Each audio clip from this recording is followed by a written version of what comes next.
materi modul 1 program guru penggerak. Yaitu modul 1 itu terbagi menjadi 4 modul.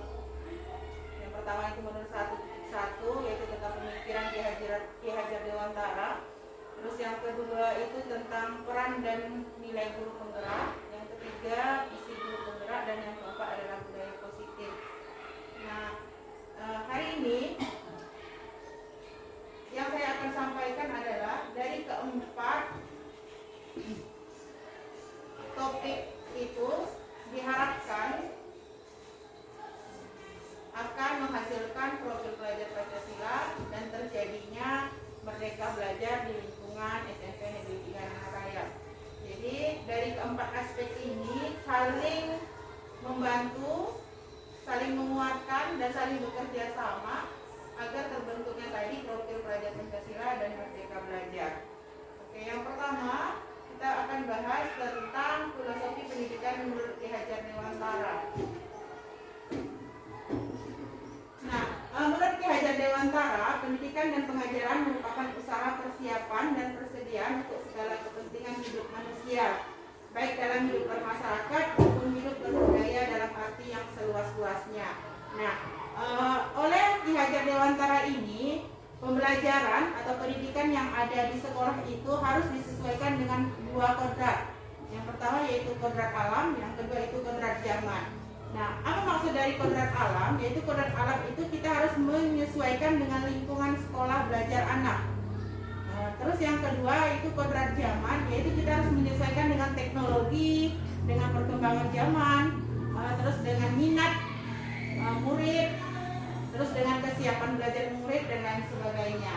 Nah, trilogi pendidikan menurut Ki Hajar Dewantara itu ada 3, yaitu Ing Ngarso Samtulada, dan Ing Madya Mangunkarsa, dan Tuturi Handayani. Nah, dari 3 trilogi ini kembali lagi ke pengajaran dan pendidikan yang tadi diberikan kepada anak dan berpihak kepada anak. Nah, tugas guru menurut Ki Hajar Dewantara yang pertama adalah menuntun. Jadi kita sebagai guru diharapkan bisa menuntun anak, jadi bukan memaksa, tetapi menuntun anak untuk mendapatkan konsep atau prinsip yang ada dalam pembelajaran. Yang kedua adalah bermain, yang ketiga budi pekerti, yang keempat memelihara, dan yang kelima yaitu berpusat pada anak. Jadi kalau selama ini kita dalam pembelajaran kita itu kebanyakan kita adalah berpusat pada guru. Jadi guru semua yang memberikan kepada anak.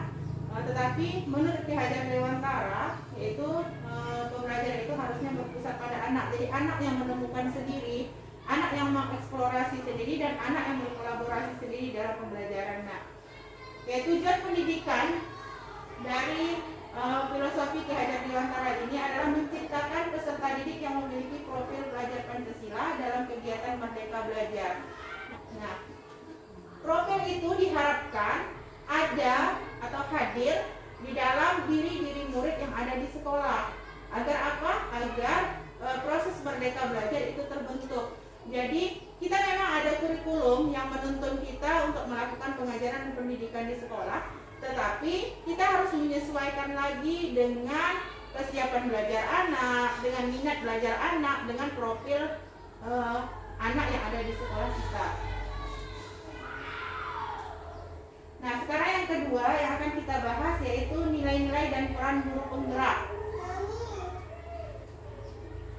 Yang pertama adalah nilai-nilai guru penggerak. Nah, nilai-nilai guru penggerak di sini maksudnya bukan hanya saya sebagai guru penggerak, tetapi sebenarnya harus dimiliki oleh semua pendidik atau semua guru. Yang pertama yaitu mandiri, yang kedua kreatif dan inovatif, yang ketiga reflektif, yang keempat kolaboratif, dan yang kelima adalah berpihak pada murid. Terus peran guru penggerak itu sendiri juga ada 5. Yang pertama adalah memimpin pembelajaran. Jadi kita di kelas, di pembelajaran pada anak maupun di kelas atau di sekolah, kita hanya sebagai pemimpin. Jadi kita bukan sebagai pelaksana pembelajaran, kita hanya sebagai pemimpin yang bisa mengkoordinir pembelajaran di dalam kelas. Terus yang kedua, menggerakkan komunitas praktisi. Terus yang ketiga, menjadi coach bagi guru lain. Yang keempat adalah mendorong kolaborasi antar guru. Jadi kita harus berkolaborasi agar pembelajaran yang terjadi di sekolah sekolah kita itu bisa mewujudkan kepemimpinan pada murid. Jadi murid bisa terbentuk jiwa kepemimpinan dan mandiri. Nah, berikutnya yang kita akan bahas yaitu visi guru penggerak. Nah, perumusan visi guru penggerak ini di sini menggunakan dua komponen atau dua strategi, yaitu inquiry apresiatif atau IA dan bagja. Apa itu inquiry apresiatif? Nah, inquiry apresiatif itu dikembangkan dengan menggunakan prinsip-prinsip psikologi positif. IA merupakan pendekatan manajemen perubahan yang kolaboratif dan berbasis kekuatan. Nah, IA dapat membantu membebaskan potensi inovatif dan kreativitas serta menyatukan orang dengan cara yang tidak dapat dilakukan oleh proses manajemen perubahan yang biasa. Di sekolah, pendekatan IA dapat dimulai dengan mengidentifikasi hal baik yang telah ada di sekolah, mencari cara agar bagaimana hal tersebut dapat menyelaraskan hal positif atau kekuatan tersebut dengan visi sekolah dan visi setiap individu dalam komunitas sekolah. Terus ada yang itu bagja. Nah, sebenarnya bagja ini awal katanya itu dari bahasa Sunda katanya, saya pun juga kurang paham, yaitu artinya bahagia. Nah, bagja merupakan sebuah akronim dari suatu model manajemen perubahan yang menggunakan paradigma inquiry apresiatif berbasis kekuatan. Jadi maksudnya begini, visi guru penggerak itu bukan visi sekolah. Jadi kalau ada visi sekolah, di dalam visi sekolah itu ada lagi yang namanya visi seorang guru, bukan hanya guru penggerak.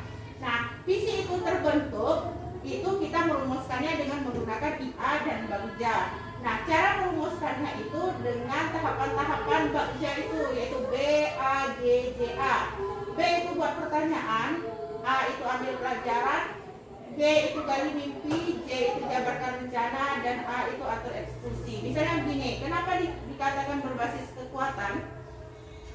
Misalnya kita mau memunculkan kemandirian dalam murid.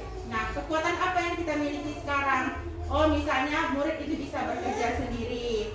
Terus murid itu bisa mempresentasikan hasil kerjanya sendiri. Nah, itu kan salah satu kekuatan dibandingkan kelemahan-kelemahan yang lain. Jadi kita tidak usah lihat kelemahan siswa itu apa, terus siswa itu atau murid itu kurangnya di mana, tetapi kita gali kekuatannya dulu. Karena apa? Dengan kekuatan yang dimiliki oleh murid, maka dari situlah akan terbentuk yang namanya visi guru. Nah, tepatnya adalah visi guru penggerak. Nah, terus pada modul kemarin, jadi saya sudah merumuskan visi guru penggerak untuk diri saya sendiri, yaitu mewujudkan merdeka belajar dengan tuntunan filosofi Ki Hajar Dewantara untuk menciptakan murid yang memiliki karakter profil pelajar Pancasila. Sebenarnya ini terlalu luas, karena apa? Karakter profil pelajar Pancasila yang akan dicapai itu sangat banyak. Nah, bisa saja kita misalnya memperkecil visi tersebut. Misalnya kita hanya mengambil kemandiriannya saja, atau mengambil kolaboratifnya saja, dan lain sebagainya. Oke, terakhir yaitu tentang budaya positif. Nah, budaya positif ini harus kita tanamkan di sekolah kita, ya pelan-pelan. Tidak bisa juga cepat. Jadi dari diri kita berbagi atau berkolaborasi sesama rekan, dan juga kita bisa membudayakan hal tersebut kepada murid-murid kita di sekolah. Nah, tujuan budaya positif itu yaitu menjadikan sekolah menjadi lingkungan yang menyenangkan, menjaga dan melindungi murid dari hal-hal yang tidak baik. Nah, budaya positif itu di sekolah itu terbagi menjadi dua. Yang pertama adalah sekolah dan kelas. Nah, untuk di sekolah kita mengikuti program-program dari sekolah, yaitu ada program intrakurikuler, kurikuler, dan ekstrakurikuler. Nah, di tiga program tersebut banyak sekali budaya positif yang kita sisipkan. Contoh misalnya di pramuka itu kan ekstrakurikuler. Nah, di situ kita bisa memasukkan budaya positif kemandirian kepada anak, terus integritas dan lain sebagainya. Terus pada kelas. Nah, di kelas bentuk komunikasi atau interaksi guru siswa di kelas atau di sekolah. Terus pembelajaran yang berpihak pada murid. Nah, ini 5 bentuk komunikasi atau interaksi guru siswa di kelas atau di sekolah. Jadi ada 5. Ada yang namanya teori kontrol, disiplin positif, keyakinan kelas, kebutuhan dasar, dan posisi kontrol guru. Nah, untuk teori kontrolnya ini, jadi kita mulainya itu dari kontrol diri sendiri. Jadi kontrol diri sendiri, misalnya baik dari ucapan, dari sikap, tuh. Terus ada disiplin positif. Nah, disiplin positif ini dimulai juga dari diri sendiri. Jadi kita mulai disiplin dari segala hal. Nah, yang ketiga, keyakinan kelas. Keyakinan kelas ini sama saja dengan peraturan kelas.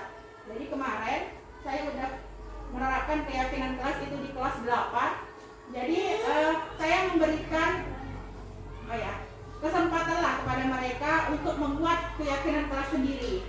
Jadi mereka misalnya mintanya, keyakinan kelas itu berlaku untuk mereka sendiri dan juga berlaku untuk guru. Nah, kalau selama ini kan keyakinan kelas itu dilakukan dengan wali kelas. Nah, sebenarnya keyakinan kelas itu semua mata pelajaran boleh. Jadi kita punya kesepakatan. Nah, kesepakatan ketika sudah disepakati maka kita laksanakan sama-sama. Nah, kayak gini contohnya kemarin di kelas 8 itu mereka meyakini bahwa misalnya saya memunculkan kalau saling menghargai, daripada saat kawan mengerjakan atau kawan menjawab pertanyaan tidak usah ditertawakan, misalnya saling menghargai. Terus tidak boleh memberikan sorak-sorai yang tidak pada waktunya. Misalnya mereka kalau kawan salah seperti itu. Nah, itu keyakinan kelas yang mereka buat sendiri. Nah, setelah keyakinan kelas itu terbentuk dari ajuan-ajuan mereka, kita kompromikan lagi bersama mereka, kita kolaborasi. Nah, itu untuk yang mereka lakukan. Saya juga memberikan kesempatan untuk apa yang harus saya lakukan agar di kelas ini kalian bisa merasa nyaman belajar, bisa belajar. Nah, mereka misalnya kemarin yang paling banyak itu maunya kalau dari saya, kalau menjelaskan Bu tolong jangan cepat-cepat. Nah, seperti itu. Terus juga ada selingan-selingan hiburan atau misalnya dengan tebak kata dan lain sebagainya. Nah, itu semua saya cari. Nah, dari keyakinan kelas yang mereka dapat, jadi dibuatlah kesepakatan. Nah, kesepakatan apa saja yang mau kita pakai di kelas kita selama pembelajaran IPA. Nah, seperti itu. Nah, jadi untuk keyakinan kelas ini kurang lebih sama kayak peraturan kelas sih. Cuma perbedaannya dia kalau peraturan kelas kita yang buat, mereka harus mengikuti. Nah, kalau keyakinan kelas ini kita buat sama-sama, kita kolaborasi sama, kita kerjakan sama-sama dan punya konsekuensi yang bersama juga. Nah, kesimpulan dari 4 komponen tadi agar terciptanya profil pelajar Pancasila dan Merdeka Belajar ini, yaitu ada di kata-kata ini. Di sekolah, pendidikan dan pengajaran dilaksanakan berlandaskan tuntunan filosofi pendidikan Ki Hajar Dewantara bersama dengan penerapan nilai dan peran guru penggerak untuk mencapai visi guru penggerak dan sekolah impian. Dengan harapan Merdeka Belajar dan profil pelajar Pancasila akan terbentuk dan lingkungan sekolah dan kelas menjadi tempat yang berbudaya positif sekaligus menjadi tempat menyenangkan dan melindungi murid dari hal yang tidak baik. Nah, kembali lagi ke tujuan kita di awal. Jadi dari keempat komponen adalah tujuan utamanya yaitu agar tercipta profil pelajar Pancasila dan Merdeka Belajar. Sekian, terima kasih, salam dan bahagia. Assalamualaikum warahmatullahi wabarakatuh. I tried so